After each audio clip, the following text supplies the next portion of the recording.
Bukan karena rumah itu mewah dilengkapi perabotan yang mewah, namun karena semua mereka tentram ketika masuk dalam rumahnya. Lalu apa rahasianya? Dalam rangka untuk mewujudkan baiti janati, maka di antara faktor yang penting adalah menjauhkan rumah itu daripada gangguan setan.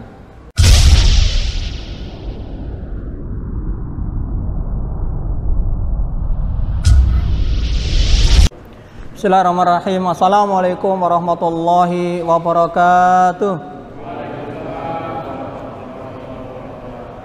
Alhamdulillahilladzi arsala rasulahu bil huda dinil haq liyudhhirahu 'ala dini kullihi wa la karihal musyrikun.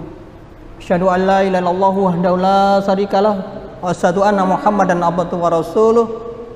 Allahumma shalli wa sallim ala Muhammadin wa ala alihi wa ashabihi wa man tabi'ahum bi ihsanin ila yaumidin.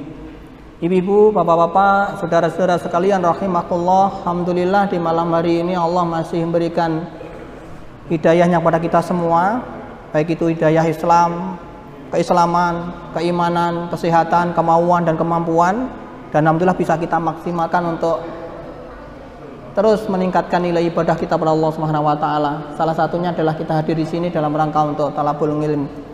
Semoga ini sekali lagi adalah salah satu di antara bukti bahwa kita ingin selalu berusaha dan memaksimalkan potensi itu untuk taqarrub ila Allah, mendekatkan diri kita kepada Allah Subhanahu wa taala. Ibu-ibu, bapak-bapak, saudara-saudara sekalian rahimakumullah, kemarin sudah kita sampaikan beberapa tema yang berhubungan dengan keghaiban. Mungkin kita sedikit refresh bahwa gaib itu kemarin sudah sampaikan paling tidak ada 4. Yang pertama adalah al-ghaibul madhi, keghaiban masa lalu. Kemudian al-ghaibul hadir, keghaiban masa kini. Kemudian yang ketiga adalah al-ghaibul intitaji, gaib yang bisa diprediksi. Tapi ketiganya itu sebenarnya bukan gaib, karena ketidakhadiran kita lah akhirnya seakan-akan menjadi gaib. Nah, bahasan kita sesungguhnya adalah al-ghaibul mutlak, keghaiban yang hakiki, yaitu keghaiban yang memang gaib, sebagaimana yang Allah Subhanahu wa taala dan Rasulullah SAW sampaikan terkait dengan apa yang tidak bisa diindra oleh panca indera kita, yaitu masalah kalau berhubungan dengan makhluk berarti kemarin saya sampaikan mulai dari malaikat, jin dan seterusnya, kemudian surga, neraka dan seterusnya. Bapak Ibu sekalian rahimakumullah, pada kali ini kami ingin coba sampaikan terkait dengan besarnya dan dahsyatnya godaan setan pada kita. Allah Subhanahu wa taala dawuh di dalam surat Fatir ayat 6 itu, inna syaitana lakum adu fatakidu adwa innama yadhu hisbahu liyakunu min ashabis sa'ir. Sungguh setan itu adalah musuh bagimu, maka perlakukan dia sebagai musuh. Innama yadhu hisbahu liyakunu min ashabis sa'ir. Dia itu ingin merekrut kalian, menggiring kalian, menggoda kalian, mengajak kalian untuk masuk ke dalam neraka sa'ir, neraka yang menyala-nyala. Maka dia akan terus berusaha menggoda kita. Dan kemarin kita sampaikan di dalam tema terkait dengan tempat-tempat jin, salah satu tempat yang utama dan menjadi singgasana jin itu di mana? Di lautan. Nah, di lautan inilah dia akhirnya memerintahkan pasukannya untuk menyerang manusia. Dikirimkan utas-utas untuk menggoda. Nah, setelah terjadi godaan, maka para setan itu akhirnya datang. Setan-setan dari jin itu datang menghadap kepada iblis, kemudian mengatakan, saya telah menggoda ini, saya menggoda ini, setelah menggoda ini, dan seterusnya. Tapi semua itu ternyata tidak diperhatikan oleh iblis. Siapa yang paling diperhatikan? Yang paling diperhatikan kemarin. Nah, kemudian mengatakan setelah ada saat satu datang, saya telah menggoda si anu, keluarga si anu itu. Setelah saya tinggalkan dia bercerai atau dia bertalak. Dan setelah itu ternyata si setan itu ditepuk-tepuk sama iblis. Kamu memang setan sesungguhnya. Nah, akhirnya dianugerahi sebuah penghargaan, dikasih mahkota, bukti bahwa itu sukses untuk menggoda. Dan ternyata orang yang mampu menggoda memisahkan, menggoda manusia, kemudian terpisah keluarganya, itu menjadi nilai tertinggi yang menjadi diapresiasi tersendiri. Maka kalau kita lihat, kita hubungkan dengan dawuh Allah Subhanahu wa taala di dalam surat Al-Baqarah ayat 102 itu, Allah dawuh di ayat itu, di pertengahan ayatnya, ma yufarikuna bihi baina mar'i wa usauji. Maka mereka itu mempelajari dari keduanya malaikat itu apa yang dapat memisahkan seseorang suami dengan istrinya. Dan ini adalah target pertama dan utama, yang akhirnya kalau setan itu mampu melakukan ini, maka dia akan mendapatkan penghargaan. Bapak Ibu rahimakumullah, kemudian kita tahu bahwa namanya keluarga, suami istri itu di mana tempatnya? Di rumah. Maka rumah nanti akan menjadi sasaran besar bagi setan untuk menggodanya. Dia akan mencari celah, akan mencari cara, akan mencari jalan bagaimana supaya nanti bisa masuk ke rumah itu. Bapak Ibu, saudara-saudara sekalian rahimakumullah, bahwa setiap keluarga muslim pasti mendambakan ketentraman dan ketenangan dalam rumah tangga. Terus nggih? Napa enten sing mboten pengin tenang, mboten pengin mawadah, mboten pengin sakinah di dalam keluarga? Insyaallah mboten wonten. Baik dia itu sebagai seorang suami atau seorang istri ataupun sebagai seorang anak, semua ingin rumah mereka itu seperti kata banyak orang, baiti janati, rumahku adalah surgaku. Bukan karena rumah itu mewah, dilengkapi perabotan yang mewah, namun karena semua mereka tentram ketika masuk dalam rumahnya. Lalu apa rahasianya? Dalam rangka untuk mewujudkan apa tadi? Baiti janati, maka di antara faktor yang penting adalah menjauhkan rumah itu daripada gangguan setan. Sekali lagi, apalagi kalau ada anggota rumah yang tiba-tiba misalnya pingsan, kesurupan, mengamuk, ngomel, apalagi berteriak histeris, seakan-akan melihat sesuatu yang menakutkan. Ayah dan ibu sering berantem yang tak jelas penyebabnya, anak-anak suka uring-uringan, sulit dinasihati, kemudian nuansa rumah tangga yang tadinya adem dan nyaman berubah menjadi panas dan berantakan, sehingga akhirnya tidak ada yang betah tinggal di rumah berlama-lama. Dan ini adalah target pertama dan utama bagi setan untuk menggoda kita. Bisa dipahami nggih? Kemudian caranya bagaimana supaya rumah kita itu tidak ditinggali, tidak menjadi sasaran daripada setan? Yang pertama adalah mengucapkan salam ketika masuk rumah dan berzikir, baik itu di rumah ada orangnya atau tidak. Apa tadi? Mengucapkan salam atau berzikir, baik ada orang atau tidak ada orangnya. Al-Imam An-Nawawi rahimahullah berkata, disenangi seorang yang mengucapkan bismillah dan banyak berzikir kepada Allah Subhanahu wa taala serta mengucapkan salam. Sama saja apakah dalam rumah itu ada manusianya atau tidak.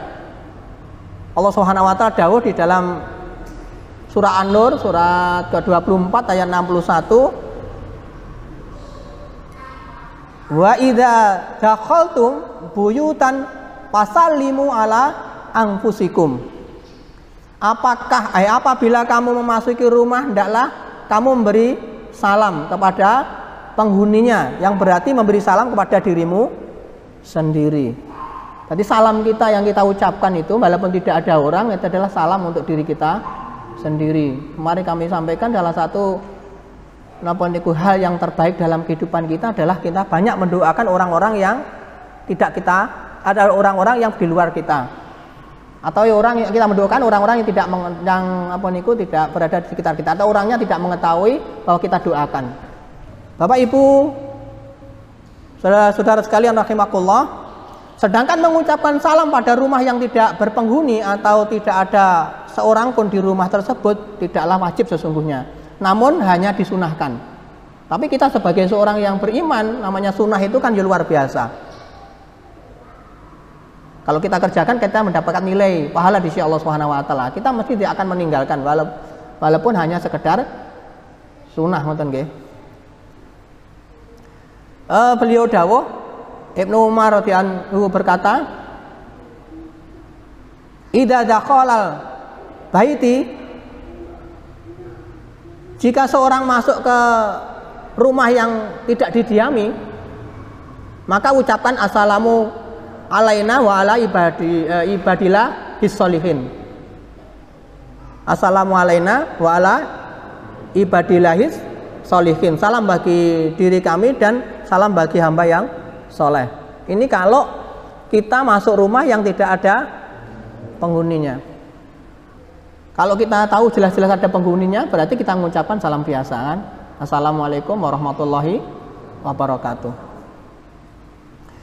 Imam Nawawi rahimahullah dalam kitab Al-Azhar berkata, disunahkan bila seorang memasuki rumah sendiri untuk mengucapkan salam meskipun tidak ada yang menghuninya atau tidak ada penghuninya, yaitu ucapkannya assalamualaikum wa ala ibadillahis sholihin. Begitu pula ketika memasuki masjid, kemudian rumah orang lain yang kosong, disunahkan pula mengucapkan salam. Apa tadi? Assalamualaikum wa ala ibadillahis sholihin. Kemudian di lain ayat Allah Subhanahu wa taala dawuh, dan mengapa ketika engkau masuk kebunmu tidak mengucapkan masya Allah la haula wala quwata illa billah. Sungguh Allah atas kehendak Allah semua ini terwujud. Tidak ada kekuatan kecuali dengan pertolongan Allah. Sekalipun engkau anggap harta dan keturunanku lebih sedikit daripadamu. Bapak Ibu rahimahullah, di sini Ibnul Arabi rahimahullah mengatakan bila rumah itu kosong maka tidak diharuskan seorang mengucapkan salam ketika hendak masuk. Adapun bila engkau masuk rumahmu sendiri, disenangi bagimu untuk berzikir kepada Allah Subhanahu wa taala dengan mengatakan masya Allah la haula wala quwata illa billah. Ketika memberikan penjelasan tersebut di dalam surat Kahfi ayat 39, Ibnul Arabi menyatakan disenangi berzikir kepada Allah Subhanahu wa taala bila salah seorang dari kita masuk rumah atau masuk masjid dengan mengucapkan apa tadi? Masya Allah la haula wala quwata illa billah. Ibu-ibu, bapak-bapak, saudara-saudara sekalian rahmatullah, monggo supaya rumah kita aman, yang kita masuki aman, kita juga aman, kita terus melakukan salam dan berzikir pada Allah Subhanahu wa taala. Dan ini disunahkan dan diajarkan oleh Rasulullah sallallahu alaihi wasallam. Tinggal kita bagaimana nanti kita melakukannya. Insya Allah dengan ini kita akan diberikan keselamatan dan dihindarkan dari berbagai macam gangguan setan. Yang pertama. Kemudian yang kedua, berzikir kepada Allah Subhanahu wa taala ketika makan dan minum. Nah, kemarin kan kita sudah sampaikan di tempat-tempat jin, salah satunya adalah rumah kosong ya kemarin. Rasulullah SAW telah memberikan tip pada kita, kalau kita masuk rumah itu dianjurkan baca apa? Basmalah atau dzikir yang lain, minimal basmalah. Maka seseorang yang masuk rumah membaca basmalah, setan tidak ikut masuk. Kemudian seseorang yang makan tanpa basmalah, maka setan ikut makan. Barang siapa yang tidur tanpa basmalah, setan juga ikut tidur. Demikian juga orang yang berhubungan suami istri kemudian tidak baca basmalah, maka dia juga ikut berhubungan. Kalau keempat-empatnya misalnya seseorang itu kemudian tidak mengucapkan zikir, tidak baca basmalah, berarti ya ikut tidur di rumahnya, ikut makan, ikut berhubungan dengan istrinya. Mantap no mboten? Seneng no mboten kira-kira?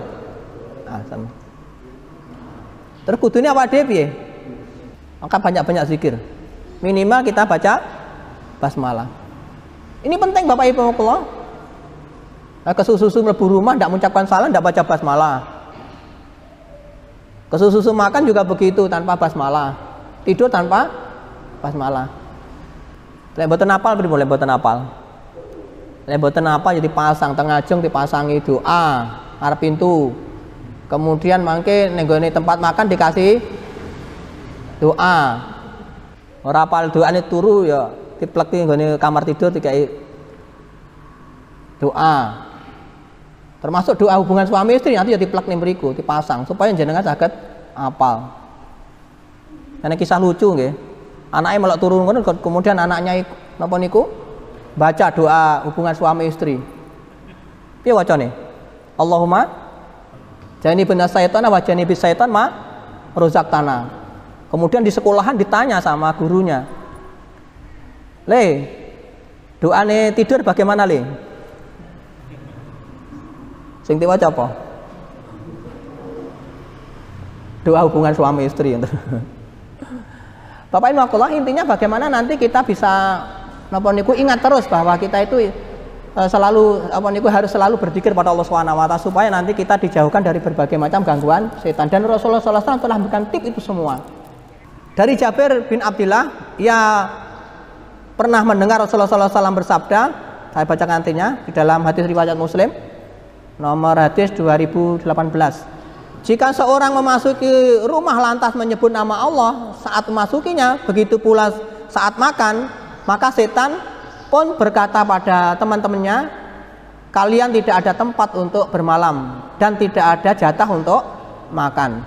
Ketika ia memasuki rumahnya tanpa menyebut nama Allah ketika memasukinya, setan pun mengatakan pada teman-temannya, saat ini kalian mendapatkan tempat untuk bermalam. Ketika ia lupa menyebut nama Allah saat makan, maka setan pun berkata, kalian mendapatkan tempat bermalam dan jatah makan malam. Nah, di lain hadis tadi saya sebutkan, berarti juga dapat jatah hubungan suami istri. Maka Rasulullah SAW dawuhkan, apabila seseorang itu sebelum hubungan membaca doa itu, seandainya nanti dikaruani anak, maka anak itu tidak tergoda setan selama-lamanya. Hadisnya jelas. Kemudian di dalam hadis riwayat Tirmizi nomor 1858, saya bacakan artinya. Beliau dawuh, apabila salah seorang di antara kalian makan, maka hendaklah ia mengucapkan bismillah. Jika ia lupa untuk menyebut, hendaklah ia mengatakan bismillah fi awalihi wa akhirih. Dengan nama Allah pada awal dan akhirnya.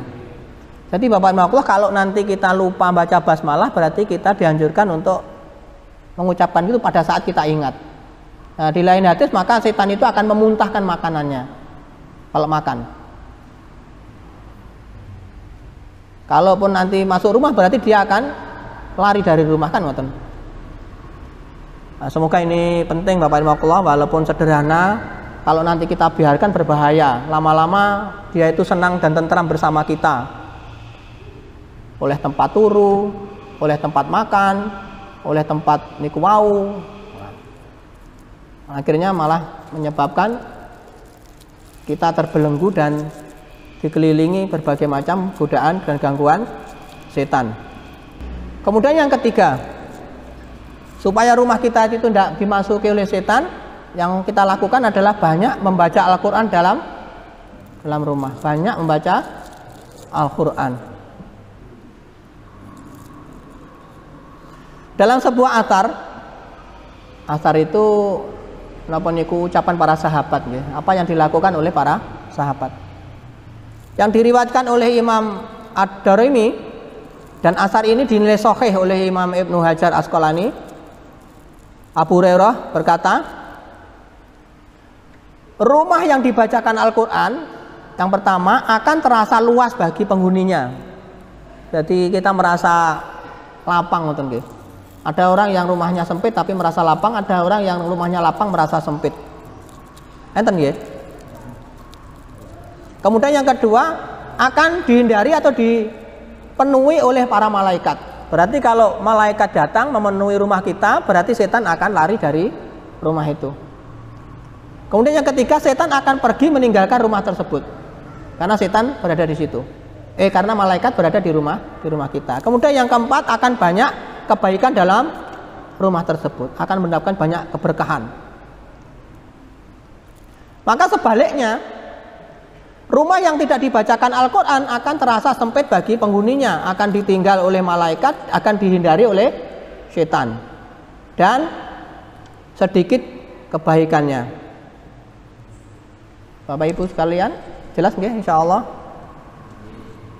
Bagaimana apa niku anjuran dari Rasulullah SAW terkait dengan baca Al-Qur'an?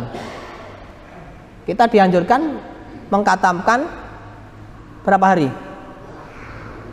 3 hari. Kalau tidak mampu 3 hari, 7 hari. Kalau tidak mampu 7 hari, 1 bulan. Kalau tidak mampu 1 bulan, maksimal minimal itu 40 hari. Jadi selemah-lemahnya kita itu anjurannya adalah 40 hari. Kalau bisa berapa hari tadi? 3 hari. Kita berapa hari? Karena gini Bapak Ibu Allah, sama dengan sesuatu. Kalau kita ke dokter kan ada kasih obat. Obat itu punya masa kerja. Mengapa kita dianjurkan untuk minum 2 kali, minum 3 kali, minum 1 kali? Karena masa kerja seperti itu. Nah, Al-Quran juga begitu. Coba kita lihat dengan bapak-bapak yang biasa baca doa maturat itu, matur yang disyariatkan itu. Barang siapa membaca bismillahirrahmanirrahim sama wa sa'un alim di pagi hari, maka akan diselamatkan sampai sore. Kalau dibaca sore akan diselamatkan sampai pagi. Artinya punya masa. Al-Quran juga punya masa. Masanya apa? Berapa tadi? Maksimal 40 hari. Jadi kalau kita khatam 30 hari berarti si ending sisa 10 hari. Saja ya kayak ngeh sih kan. Maksudnya kok masa ngono abot. Maka anjurannya banjes. Kita itu ingin aman keluarga kita, ingin selamat dari gangguan, tapi kita sendiri tidak mau. Rata-rata kita itu kan inginnya napa niku instan. Inginnya itu napa? Ora penake ngoten nggih. Lah iso ki rasa maca ge aman ngoten nggih. Saged mboten? Terus sama kalau jenengan berobat ini kalau disuruh untuk mengerjakan kok enggak mau. Maunya itu ya selesai ngoten nggih. Dan itulah kita. Cukup, insyaallah bisa dipahami. Karek bagaimana menindaklanjuti. Semoga dengan ini nanti ada kesadaran. Jadi gini Bapak Wakullah, kalau kita melakukan kegiatan itu pengennya kita kan berkah. Berkah itu kan intinya ziyadatul khair wa ziyadatul ta'ah, bertambahnya kebaikan dan bertambahnya ketaatan kan ngoten nggih. Maka sering saya ingatkan bahwa bukti bahwa nanti kita ada keberkahan di dalam majelis ini, tandanya paling tidak ada 4. Yang pertama adalah al-ijtima'u ala mahabbah. Setelah kita berkumpul semacam ini, kita nanti keluar dari sini, kita tambah cintanya pada Allah Subhanahu wa taala. Berarti kalau kami tadi menyampaikan itu berarti nanti tambah semangat untuk melakukan ibadah. Kemudian yang kedua al-itiqa wala ta'ah. Pertemuan kita itu selalu menambah ketaatan. Setelah jenah pertemuan ini, nanti mesti semakin taat pada Allah Subhanahu wa taala, bertambah taat kita kepada Allah Subhanahu wa taala. Kemudian yang ketiga adalah watahudu ala dakwah. Kita bersatu untuk berdakwah. Berarti nanti ada keinginan untuk menularkan, menceritakan pada orang lain. Ada keinginan untuk mendakwahkan. Kemudian yang keempat watahudu ala jihad. Ada semangat, ada keinginan, ada janji untuk bersungguh-sungguh di jalan Allah Subhanahu wa taala, memenuhi semua itu tadi. Nah, kira-kira selama kita mengadakan pertemuan, kajian dan seterusnya kita mendapatkan keempat-empatnya mboten? Nah, kalau enggak berarti perlu dievaluasi lagi. Padahal kita ingin hidup kita berkah. Saged dipahami nggih? Kok angel kabeh. Surga niku nggih angel lho. Penak sanes surga ngoten. Surga itu dikelilingi sesuatu yang sulit, sesuatu yang tidak enak. Dan neraka itu dikelilingi sesuatu yang enak.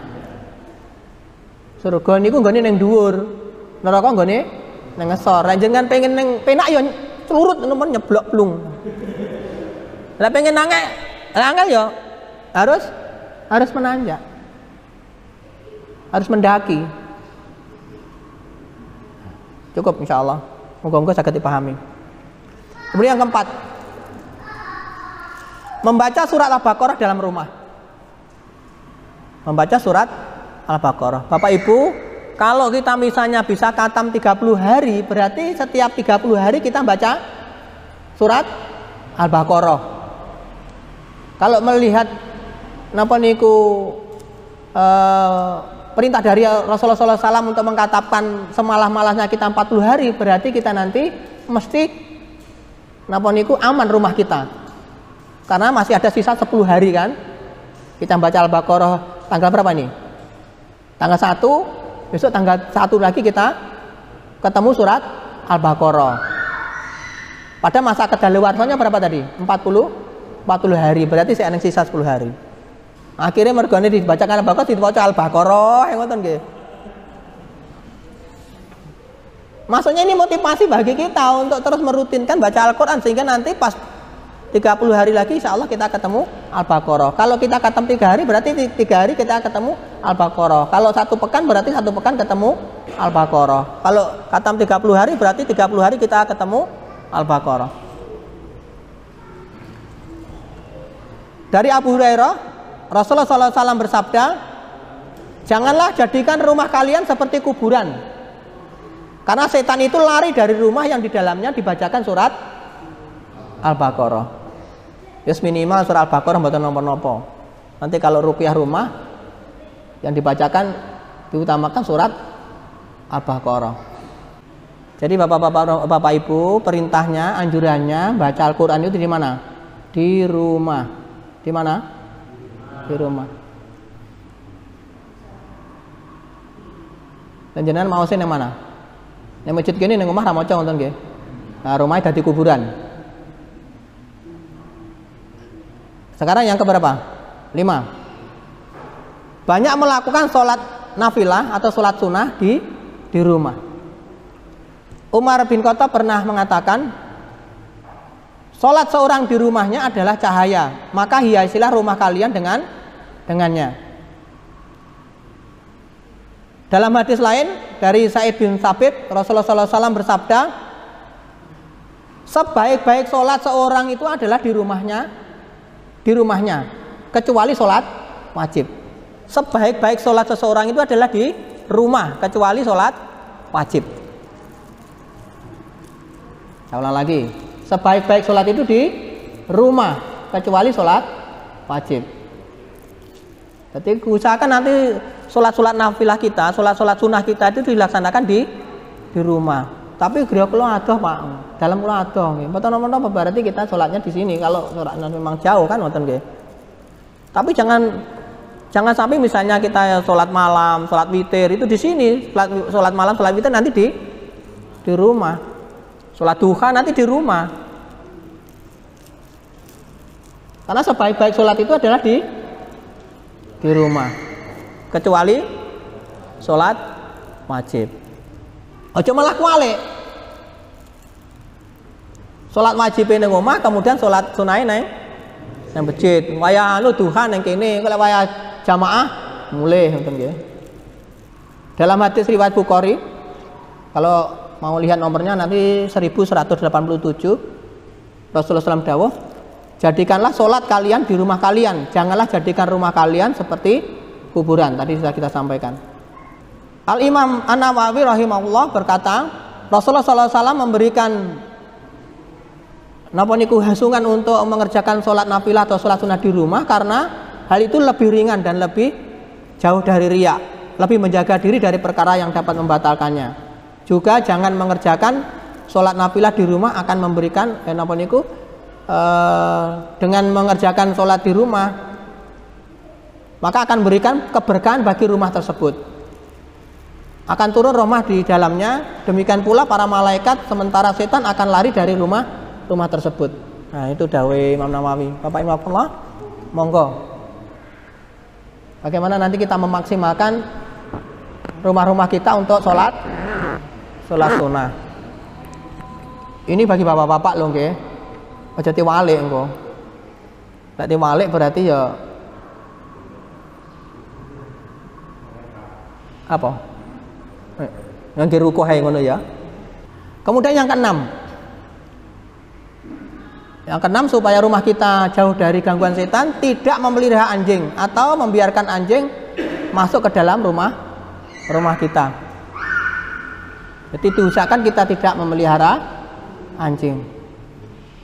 Tapi kalau pengen ngasuh Pak, nggih mboten menapa.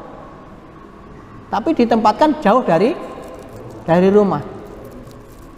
Terus niatnya juga harus benar, hanya untuk menjaga kebun atau menjaga hal yang lain, bukan untuk peliharaan.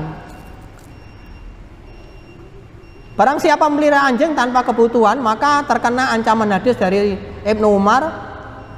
Rasulullah SAW bersabda, siapa yang memelihara anjing kecuali anjing penjaga ternak atau anjing berburu, maka berkurang dua kirot pahala amalnya setiap hari. Kan rugi toh, amal awake dhewe belum tentu dapatkan pahala, malah pahalane hilang. Di hadis riwayat Muslim 5478, Jibril berjanji kepada Rasulullah SAW untuk mendatangi beliau di suatu waktu. Maka tibalah waktu tersebut, namun ternyata Jibril tak kunjung datang memenuhi beliau. Ketika itu di tangan beliau ada sebuah tongkat. Beliau melemparkan tongkat tersebut dari tangan beliau seraya berkata, Allah dan para utusannya tidak akan menyelisih janjinya. Tapi ternyata kok malaikat Jibril tidak datang-datang. Karena beliau lalu menoleh, dan ternyata di bawah tempat tidur ada seekor anjing kecil. Kemudian beliau berkata, ya Aisyah, kapan anjing itu masuk ke sini? Kemudian Aisyah dawuh, saya tidak tahu. Lalu menyuruh anjing itu dikeluarkan. Setelah itu datang Jibril. Jadi ternyata setelah dikeluarkan, maka malaikat Jibril mau datang, dan datang memenuhi janjinya pada Rasulullah SAW. Kemudian Rasulullah SAW berkata, engkau berjanji kepadaku untuk datang di waktu tadi. Aku pun duduk menantimu, namun ternyata engkau tidak kunjung datang. Kemudian Jibril memberi alasan, anjing yang tadi berada dalam rumahmu mencegahku untuk masuk, karena sungguh kami tidak akan masuk ke sebuah rumah yang di dalamnya ada anjing, dan tidak pula masuk ke rumah yang di dalamnya ada gambar, ada patung. Jadi pahami nggih, insyaallah sangat jelas. Tapi wonten mriki insyaallah mboten wonten ta sing ngingu asu. Ngingu asu mboten napa-napa, tapi hanya untuk tadi sampaikan. Bahkan di dalam hadis yang lain itu, mengapa kita dilarang untuk memelihara anjing? Dalam hadis riwayat Muslim itu Rasulullah dawuh, sucinya bejana salah seorang kalian bila dijilati bagian dalamnya oleh anjing adalah dengan mencuci sebanyak 7 kali cucian. Pertamanya dengan tanah. Jadi saking napa niku, saking najisnya itu sampai diperintahkan untuk nyuci itu 7 kali ulangan. Yang pertama digosok dengan tanah. Ya, bagi terapis paham kalau bicara tanah, untuk fungsi tanah itu untuk apa.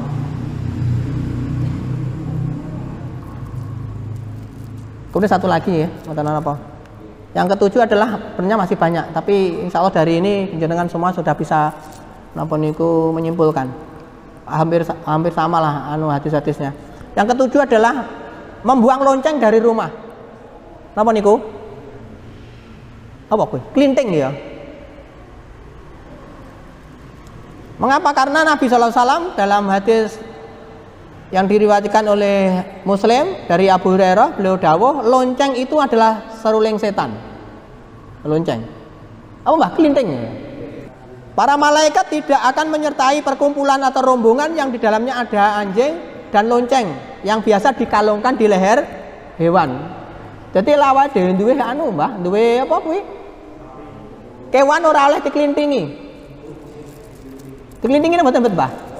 Alhamdulillah.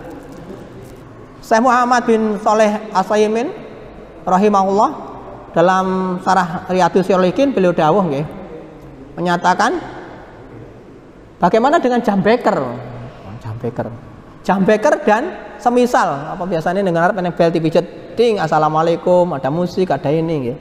Nah, beliau dawuh menyatakan bahwa jam beker dan semisalnya tidak termasuk dalam larangan.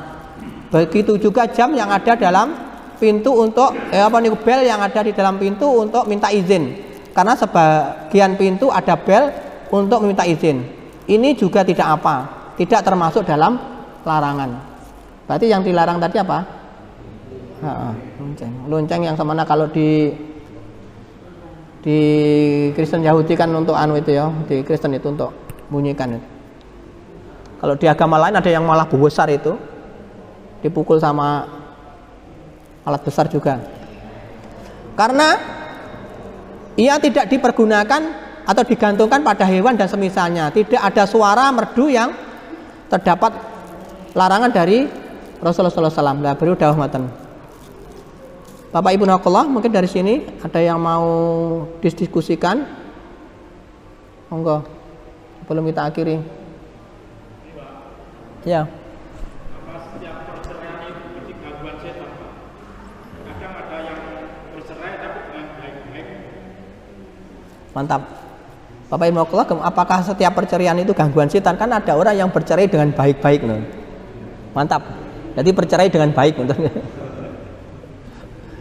Kalau Rasul kan dawuh bahwa sesuatu yang halal, sesuatu yang boleh dan dibenci itu apa? Kok eneng wong pengen dibenci karo Rasulullah kaya antik ngono lho nggih.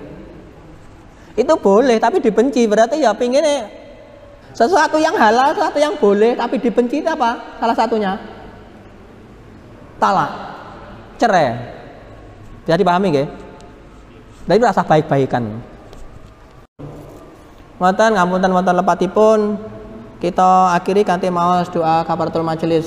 Subhanakallahumma wa bihamdika asyhadu an la ilaha illa anta astaghfiruka wa atubu ilaik. Assalamualaikum warahmatullahi wabarakatuh.